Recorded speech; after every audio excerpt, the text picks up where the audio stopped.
स्वागत है आपको अपने चैनल गुरुजी कॉमर्स में। मैं गणेश सिन्हा और आज का सेशन हम लोगों का है अकाउंटिंग का ऑब्जेक्टिव टाइप क्वेश्चन, जो कि आपका हर एक कॉम्पिटिटिव एग्जाम के लिए JTET, UP TET, MP TET, state TET, कोई भी तरह का, उसके बाद है यूजीसी नेट, सभी के लिए बहुत इंपॉर्टेंट ये टॉपिक है। मैं अकाउंटिंग से लेकर के आया हूँ। यहाँ पे देखिए बीपी यानी कि बिल्स पेबल दे रखा है 20,000 का, क्रेडिटर दे रखा है 10,000 का, डेटर देखिए 5,000 का, इन्वेस्टमेंट देखिए 22 lakh, plant machinery is 150, closing stock is 20,000, final find the capital. आपको कैपिटल निकालना है।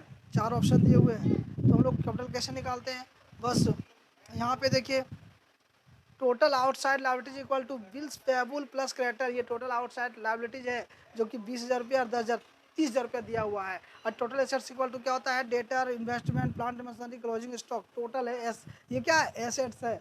तो 5,000 डेटर दिया हुआ है, 2 लाख इन्वेस्टमेंट है, 1.5 लाख प्लांट मशीनरी है और 20,000 क्लोजिंग स्टॉक है। सबों को जोड़ दीजिए तो 3,75,000 रुपया आएगा। अब कैपिटल इक्वल टू क्या होता है, total assets minus outside liabilities, यानी कि 3,75,000 माइनस आउटसाइड लाइबिलिटीज कितना है, 30,000 रुपया। इसको लेस करेंगे तो 3,45,000 रुपया आएगा। और जो 3,45,000 आएगा ये आपका क्या आएगा, ये आपका कैपिटल आएगा। क्लियर है, 3,45,000 रुपया इस क्वेश्चन का राइट आंसर हो गया आपका कैपिटल। नेक्स्ट क्वेश्चन देखिए, what we give at the time of sales return, है ना, what we give at the time of sales return, इसका एंट्री क्या, ये क्या होगा, credit note, invest note, debit note और ऑल ऑफ दिस। तो मैं एक बार आपको बता दूं, जब यहाँ पर सेल्स रिटर्न रहेगा, ठीक है, तो क्या होगा, क्रेडिट नोट। और यहाँ पर यदि परचेज रिटर्न रहेगा, परचेज रिटर्न, तो क्या होगा, डेबिट नोट, है ना। परचेज रिटर्न रहेगा तो डेबिट नोट और परचेज रिटर्न। ये डेबिट नोट कौन इशू करता है, डेबिट नोट जो है वो बायर्स इशू करता है, किसको देता है, वो सेलर को, ठीक है, यानी कि परचेज को वो रिटर्न कर रहा है। तो यहाँ पर परचेज रिटर्न को डेबिट नोट करते हैं, तो उसका अपोजिट होता है सेल्स रिटर्न, उसको क्या करेंगे, क्रेडिट नोट। समझ में आया, तो सेल्स रिटर्न को क्या होगा, क्रेडिट नोट। तो यहाँ पर देखिए credit note is the right answer, यानी कि ऑप्शन नंबर ए इस क्वेश्चन का राइट आंसर होगा। समझ में आया होगा, उम्मीद करते हैं। We give credit note at the time of sales return. The individual accounts of the customers are credited with the respective amounts, while the periodical total of sales return book is posted to the debit of sales returns account. Clear है, तो ये था आपका credit note. कौन मतलब उसको हम लोग क्या करते हैं, सेल्स रिटर्न को। समझ में। Next question number 113, a check received from customer and deposited on the same day is recorded in the books। यहाँ पे देखिए चेक रिसीव करते हैं कस्टमर से और उसी दिन हम लोग क्या करते हैं, बैंक में जाके डिपॉजिट करते हैं। तो इसका एंट्री क्या होगा, यहाँ पे देखिए, तो यहाँ पे देखिए debit side of cash column in the cash book, credit side of cash column in the cash book है। तो डेबिट साइड ऑफ द कि bank column in the cash book, credit side of bank column in the cash book. तो यहाँ पे देखिए, यहाँ पे इसका एंट्री पहले क्या होगा बताइए, तो debit side of bank column in the cash book, इसका ये होगा। हम लोग इसको डेबिट साइड में करेंगे, इसका रीजन मैं बता रहा हूँ आपको। देखिए, a check received from a customer and deposited on the same day is recorded on the debit side of the bank column in the cash book, as on the debit side all cash receipts are recorded, while on the credit side all cash payments are recorded. Okay, cash book thus serves the purpose of a book of original entry as well as that of ledger account. Clear है, तो चलिए next question यहाँ पर देखिए, a building is purchased from office cash for use by the building, which of the these would represent the entry for the transaction।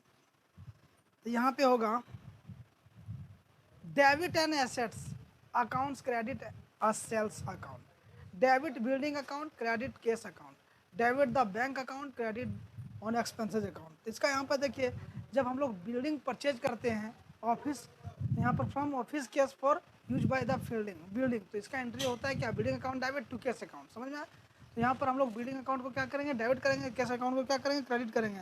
देखिए option number कहाँ पे आपको दिख रहा है, बिल्डिंग अकाउंट डेबिट और कैश अकाउंट क्रेडिट, उसी वही होगा, तो ऑप्शन नंबर बी है ना। बिल्डिंग अकाउंट डेबिट कर रहे हैं और कैश अकाउंट क्रेडिट कर रहे हैं। समझ में आया? उसका एंट्री पता है ना आपको। यहाँ पे देखिए, a building purchase from office cash would end up with the entry of the transaction as building account debit to cash account. Clear है?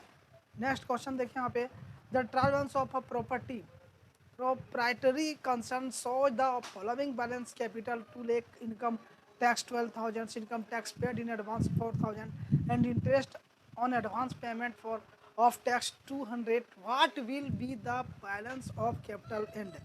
यहाँ पे इसका क्या होगा, तो देखिए मैं इसका एंट्री यहाँ पर बना के दिखा रहा हूँ आप लोग को। देखिए कैपिटल कितना का है, 2 लाख का है ना कैपिटल, उसमें से ऐड करेंगे इंटरेस्ट ऑन एडवांस टैक्स, तो 200 यहाँ पर ऐड हो जाएगा, और लेस करेंगे इनकम टैक्स तो 12,000 लेस हो जाएगा। 2 लाख में 200 ऐड करना है, 12,000 लेस करना है, और फिर लेस करना है income tax paid in advance 4,000 रुपये का। टोटल 1,84,200 आता है। तो 1,84,200 आपका राइट आंसर होगा। समझ में आया? देखिए कहाँ पे होगा, किस ऑप्शन में है, तो option number B is the right answer, है ना। बी इस क्वेश्चन का राइट आंसर है। चलिए बी को आप लॉक कर दीजिए, 1,84,200 इस क्वेश्चन का राइट आंसर। क्लियर है? नेक्स्ट क्वेश्चन यहाँ पे देखिए, a debit note for 2,000 issued to Mr F for goods return, this will accounted in, तो यहाँ पे क्या होगा, journal proper, purchase return book, bills receivable book और परचेज बुक।